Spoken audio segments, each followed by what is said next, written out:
म्लेच्छराज ने अपने अनुयायियों के लिए जो अनुशासन का मापदंड तैयार किया है, हम उसके विषय में चर्चा कर रहे हैं। अनुशासन संख्या 7 का यह कहना है, आप अपने कर्ज सदैव चुकाएंगे। अपने कर्ज चुकाएंगे, इससे तात्पर्य केवल आर्थिक कर्ज नहीं है। जैसे कोई बैंक अपने ग्राहक को लोन देती है और उस ग्राहक से उसके बदले सूद लेती है, तो ये एक प्रकार का आर्थिक विनिमय हो गया, कर्ज का आदान प्रदान हो गया। लेकिन यहाँ पर ऑलवेज पे योर डेब्ट्स, आप सदैव अपने कर्ज चुकाएंगे। इसका तात्पर्य यह है कि अगर म्लेच्छराज के किसी सेवक के द्वारा आपके प्रति कोई उपकार किया गया है, तो आप उस उपकार को अवश्य चुकाएंगे। आप बीच में संगठन नहीं छोड़ सकते हैं।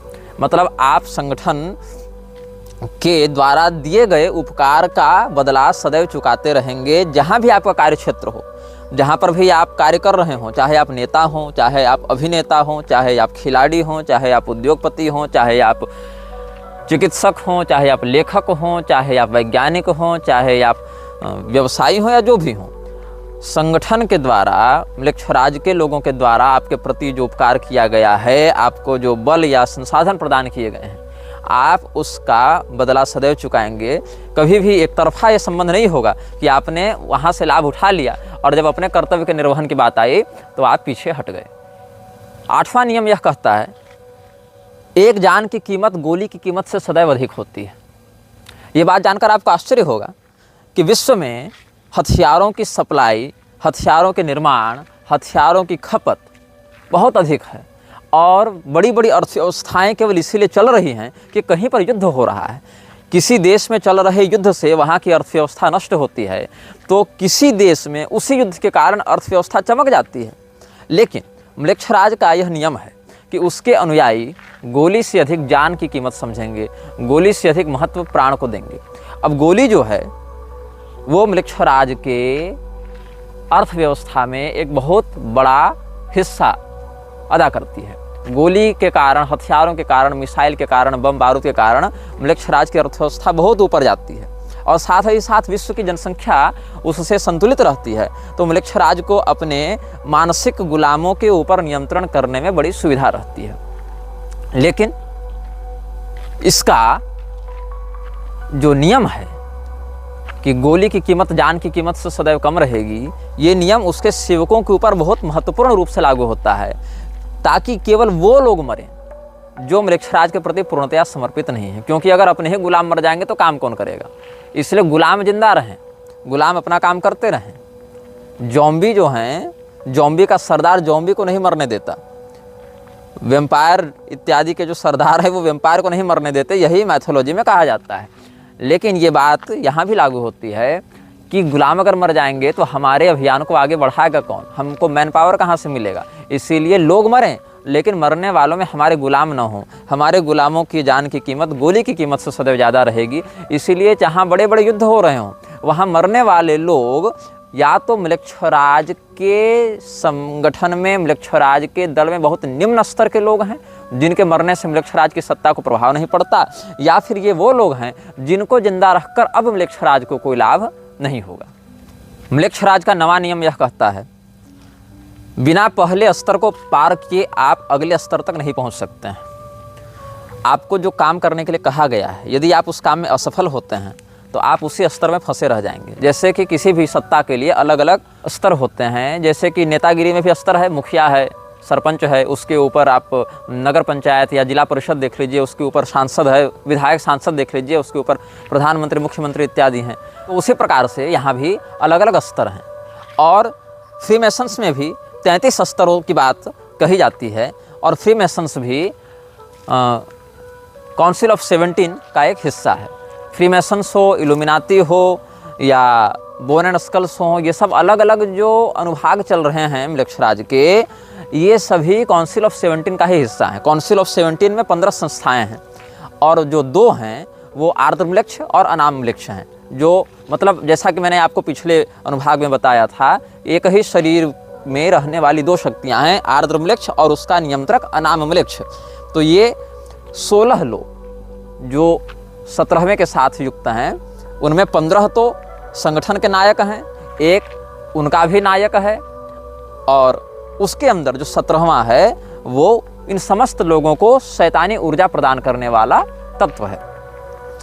तो यहाँ पर मैं बता रहा था, 9वां नियम यह कहता है कि कोई भी व्यक्ति जिसको जो प्रोजेक्ट दिया गया है, जो टारगेट दिया गया है, जो काम दिया गया है, उसको जब तक वो पूरा नहीं करता तब तक उसको अगले स्तर में प्रवेश की अनुमति नहीं मिलेगी। उसको ये पता नहीं चलेगा कि हम किसके लिए काम कर रहे हैं, उसको यह पता नहीं चलेगा कि हम जो यह कार्य किए, इस कार्य से किन सत्ताओं को लाभ पहुंचा, किस प्रकार के तत्वों को लाभ पहुंचा। हो सकता है आपको लग रहा है नेतागिरी में कि हमने ये कॉरिडोर बनवा दिया, ये प्रोजेक्ट कर दिया, ये पुल बनवा दिया, ये फैक्ट्री लगवा दी, तो इससे हमारे सीनियर नेता को लाभ हुआ, लेकिन उसके ऊपर जो बैठा है उस तक आप नहीं पहुँच सकते। जैसे किसी गेम में एक लेवल पार करने के बाद दूसरा लेवल अनलॉक होता है और उसके बाद आपको पता चलता है कि आगे की कहानी क्या है या आगे की प्रणाली क्या है, वैसे ही यहाँ पर समझना चाहिए कि एक स्तर के कार्यों को बिना पूरा किए हुए आप ऊपर के अधिकारियों से नहीं मिल सकते और ऊपर के अधिकारियों की वास्तविकता को नहीं जान सकते हैं। 10वां नियम यह कहता है कि आप कभी भी अपने जीवन के निर्णयों से म्लेच्छराज की सत्ता को प्रभावित नहीं करेंगे नकारात्मक रूप से। आपके द्वारा की गई कोई डील, आपके द्वारा किया गया कोई निर्णय, आपके द्वारा दिया गया कोई वक्तव्य अगर म्लेच्छराज की सत्ता को एक्सपोज कर रहा है, म्लेच्छराज की सत्ता के हितों के विरुद्ध जा रहा है, तो आपको न केवल उसके संगठन से बाहर किया जाएगा, अपितु आवश्यक होने पर 2 स्थितियों में या तो आपको निजी रूप से गायब कर दिया जाएगा, मार दिया जाएगा, या फिर आपके समस्त परिवार और राजदारों के साथ आपको नष्ट कर दिया जाएगा। तात्पर्य यह है कि यदि आप किसी विषय में कंप्रोमाइज कर रहे हैं, किसी विषय में निर्णय ले रहे हैं और वो निर्णय आपके उच्चाधिकारियों के संज्ञान के बिना है, तो आप इस बात को सुनिश्चित करें, यदि जिंदा रहना चाहते हैं तो, कि आपके द्वारा लिए गए निर्णय से आपके उच्चाधिकारी नकारात्मक रूप से प्रभावित नहीं हो। म्लेच्छराज के 11वें नियम को कहते हैं मंदिर का नियम। इस नियम को इसने वेदों से चुराया है। वेदों में एक सिद्धांत है, देहो देवालय प्रोक्तो जीवो नाम सदाशिव त्यजेत ज्ञान निर्माल्यम सोहम भावेन पूजयेत। तात्पर्य क्या है? हमारा शरीर ही मंदिर है और उसमें रहने वाला जीवात्मा ही परमात्मा का स्वरूप है। इसीलिए शरीर रूपी मंदिर में रहने वाले चेतन रूपी देवता की हम आराधना करते हैं और अपने अज्ञान को ही निर्माल्य समझकर उसका विसर्जन करते हैं, ज्ञान को ही उपलब्धि मानकर स्वीकार करते हैं। मैं वह परमात्मा हूँ, मैं ही परमात्मा का अंश हूँ, मैं ही परमात्मा हूँ, ऐसा समझते हुए जीव और ब्रह्म में अभिन्नता का विचार करते हुए आत्मयजन का उपदेश शास्त्र करते हैं। लेकिन इसी बात को नकारात्मकता की ओर से ले जाते हुए जो 11वां नियम है वह कहता है कि पहले नियम के आधार पर आपने जिस अनाम वृक्ष की ज्योति की प्रतिष्ठा अपने हृदय में की थी, उसी ज्योति को आप अपने आत्मसात भाव से जगाते रहें और अपने शरीर को कभी भी आप क्षति नहीं पहुंचा सकते हैं। एक बात ध्यान दीजिएगा, पूरे विश्व में ड्रग, नशेबाजी, व्यभिचार और मानव तस्करी इत्यादि में म्लेच्छराज का प्रत्यक्ष हाथ है, किंतु म्लेच्छराज के जो उच्चाधिकारी हैं उनको शराब पीने की अनुमति नहीं होती है। म्लेच्छराज के उच्चाधिकारियों को ड्रग लेने की अनुमति नहीं होती है। म्लेच्छराज के छोटे छोटे सेवक कर सकते हैं ऐसा, क्योंकि कंज्यूमर भी तो वही बनाएंगे ना, लेकिन म्लेच्छराज के जो उच्चाधिकारी हैं वो कोई भी ऐसा तत्व अपने शरीर में नहीं डाल सकते हैं जो उनके शरीर के वाइटल ऑर्गन्स को प्रभावित करे, उनके शरीर के किडनी, लीवर इत्यादि को नष्ट करे। क्योंकि जितने शरीर में वो ज्योति प्रतिष्ठित रहेगी, अनाम म्लेच्छ की सत्ता प्रतिष्ठित रहेगी, उतनी उसकी शक्ति बढ़ेगी। इसीलिए अपने प्रमुख अधिकारियों को शराब पीने, चरस फूंकने और किसी भी प्रकार के ऐसे ड्रग को लेने से म्लेच्छराज ने प्रतिबंधित रखा है जो कि उसके सेवकों के शरीर को अस्थायी रूप से क्षति पहुंचा सकते हैं या अंगों को विकृत कर सकते हैं। म्लेच्छराज का 12वां नियम, ये भी इसने वेदों से चुराया है। वेदों का अनुशासन है, मातृदेवो भव, पितृदेवो भव, आचार्य देवो भव। म्लेच्छराज ने इसी बात को अपने स्वार्थ के लिए प्रयोग किया और अपने सेवकों के लिए इसको नकारात्मक रूप से प्रस्तुत किया। म्लेच्छराज का यह कहना है कि जो व्यक्ति अपने माता पिता के प्रति वफादार होता है, माता पिता के प्रति निष्ठा रखता है, वही व्यक्ति म्लेच्छराज का सच्चा सेवक भी बन सकता है। आपको आश्चर्य होगा जानकर कि कैसे। अगर कोई व्यक्ति अपने माता पिता से बहुत प्रेम करता है, अपने माता पिता की बात मानता है, तो इस बात से यह भी साबित होता है, यह बात भी सिद्ध हो जाती है कि वो व्यक्ति कभी भी कोई ऐसा कृत्य नहीं करेगा जिससे उसके माता पिता दुखी हों, उसके माता पिता रुष्ट हों, उसके माता पिता की सुरक्षा पर कोई नकारात्मक प्रभाव पड़े।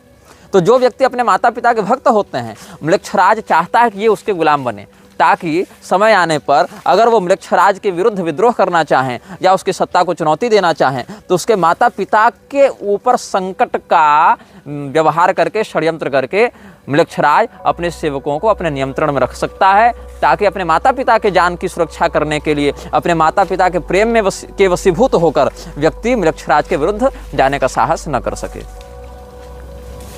म्लेच्छराज के 13वें नियम को कहते हैं शत्रुबोध का नियम, कि आपको बिल्कुल अच्छे से यह ज्ञात होना चाहिए कि मेरा शत्रु कौन है और मेरा मित्र कौन है।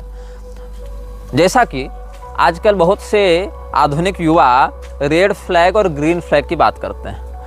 अब हाल ये है कि ऐसे युवाओं को बाजार में सब्जी लाने भेजा जाए तो उनको मेथी, पुदीना, पालक और धनिया का अंतर नहीं पता चलता, लेकिन किसी व्यक्ति के किसी कहे हुए, किए हुए 1-2 वक्तव्य और कृत्यों से वो बिल्कुल ठीक ठीक यह समझने का भ्रम पाल लेते हैं कि हम उसके विषय में सब कुछ जान गए।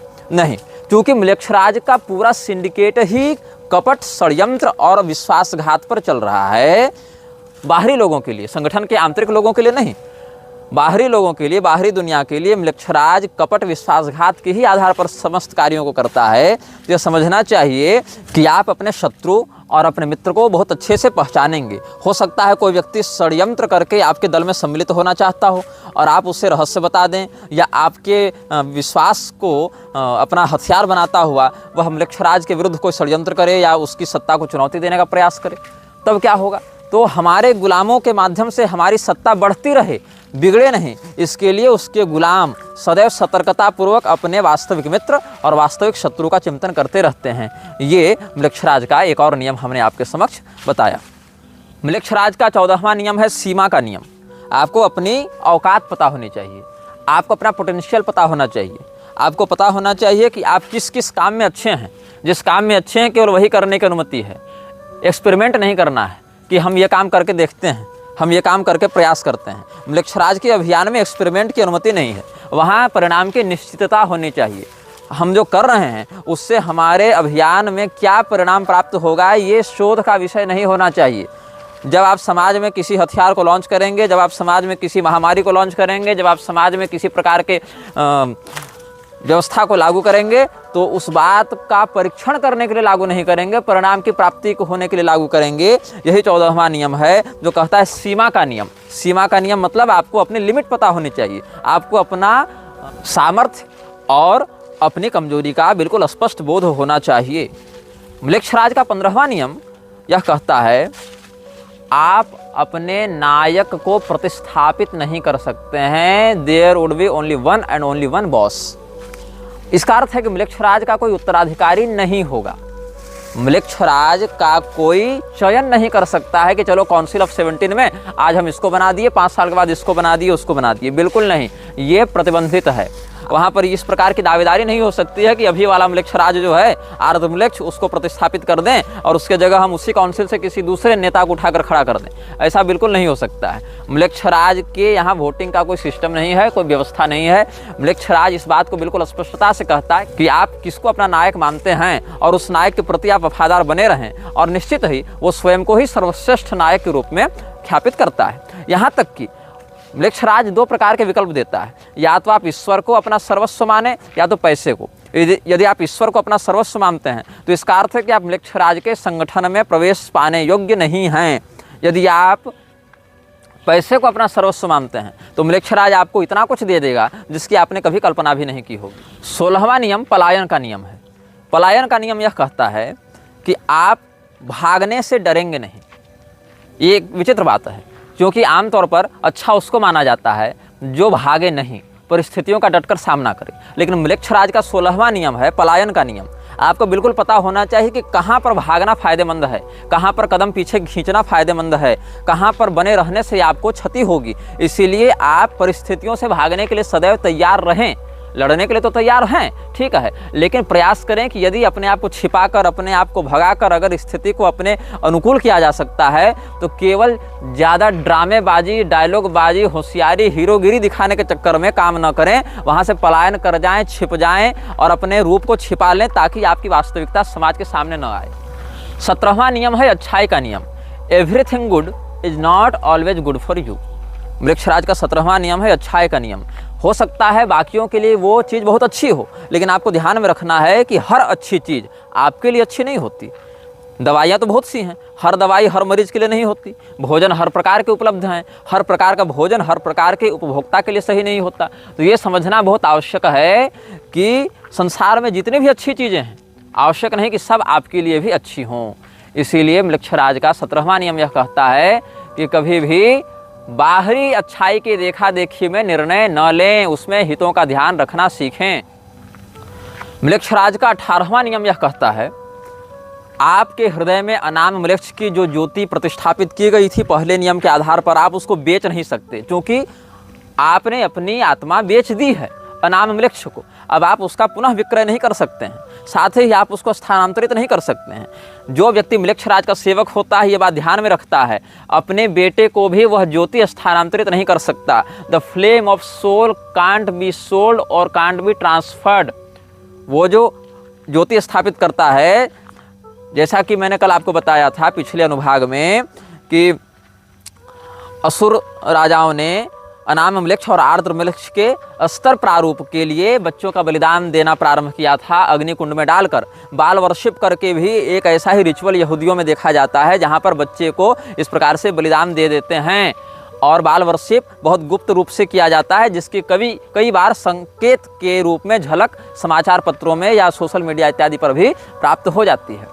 तो यह समझना आवश्यक है कि आपके हृदय में जो अनाम मृक्ष की ज्योति है वो स्थानांतरित नहीं की जा सकती। हर व्यक्ति के लिए व्यक्तिगत होती है, उसको संपत्ति के आधार पर वसीयत में नहीं डाला जा सकता, उसके माध्यम से। और ये भी नहीं कि आप विसर्जित कर सकते हैं, क्योंकि उससे आपकी चेतना जुड़ी हुई है। यदि आप उसको विसर्जित करेंगे तो आपकी आत्मा को भी शरीर से बाहर निकलना पड़ेगा। ये नहीं कि हमने ज्योति निकाल दी और हम आत्मा को अपने शरीर में धारण किए हुए हैं, ऐसा नहीं हो सकता है। वो दोनों की संयुक्त प्रतिष्ठा होती है। यदि आप में उस ज्योति की सुरक्षा करने का साहस नहीं है, उस ज्योति की सुरक्षा करने का सामर्थ्य नहीं है, तो धीरे धीरे वह ज्योति आपको नष्ट कर देती है।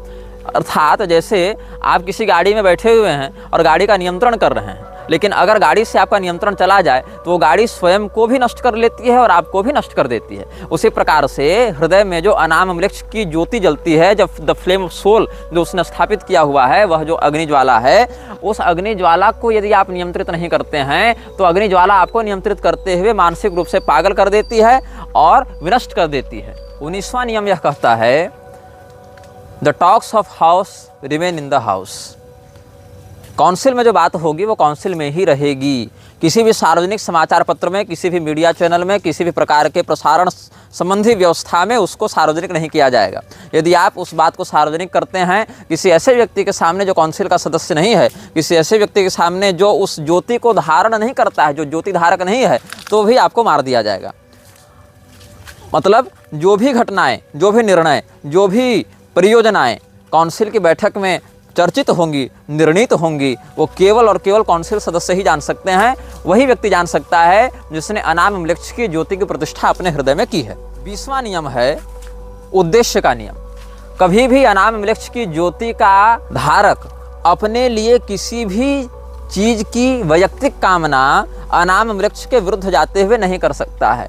मृक्षराज के उद्देश्य को पूर्ण करना ही उसके जीवन का, उसके कृत्य का अंतिम और सर्वोच्च लक्ष्य होना चाहिए। वो प्रसिद्धि की चाह में, पैसे की चाह में या समाज में प्रतिष्ठा की चाह में अनाम वृक्ष के विरुद्ध नहीं जा सकता है और अनाम वृक्ष के अभियान को खतरे में नहीं डाल सकता है। You will not seek for your name and fame, you will always seek for Mriksharaj success in his missions. यह वीडियो जल्द ही हटा दिया जा सकता है। कृपया थर्ड पार्टी ऐप्स का उपयोग करके डाउनलोड करें। आप इस वीडियो को अपने चैनल पर फिर से अपलोड भी कर सकते हैं।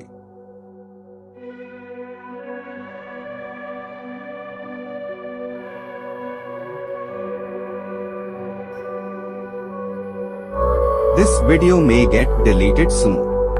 Please download using third-party apps. You may also re-upload this video on your channels. Thank you.